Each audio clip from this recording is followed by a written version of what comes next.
I want to safely reopen schools, and I don't want to do it episodically. I want to do it in a sustainable way. I believe you can safely reopen schools in this environment. One we've put out in terms of a framework to the legislature is a plan that includes $6.6 billion of early action to help not only with PPE, but to help with testing, to help with other protocols and supports in terms of ventilation, in terms of social distancing and physical distancing within the classroom and outside the classroom. We have many districts that have schools open and have been able to do it safely. Let me be specific. In January, we had 87 reported cases of positive cases in our schools. That's down from where we were in November, December, despite January being a record month in terms of community spread and positivity. I subscribe to the Biden administration's point of view, reinforced again today in their press conference, that we can safely reopen schools with appropriate level of support.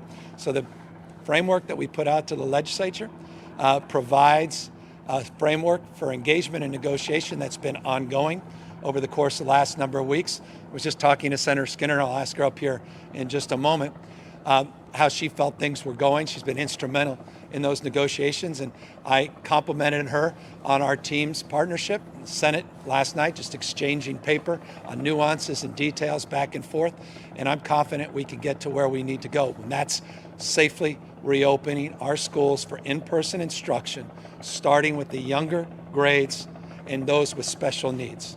I say this not academically or intellectually, but as someone with 4 young kids.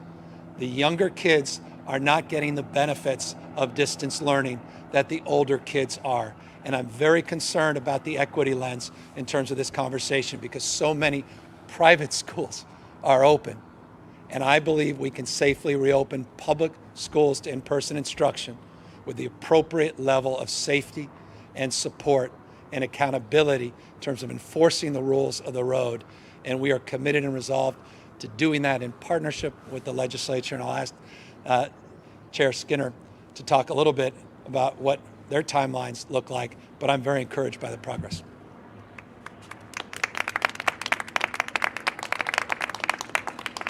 Thank you, Governor. No one in their right mind wants to get COVID-19. So, of course, we have legitimate concerns by whether it's teachers, parents, what have you, around if we're going to open schools, let's do it safely. But I'm confident, and we know the governor wants the schools open safely, our schools want to open safely, and the legislature wants to get schools open safely. And we're just hammering out the details to do that, and I'm confident we'll get there.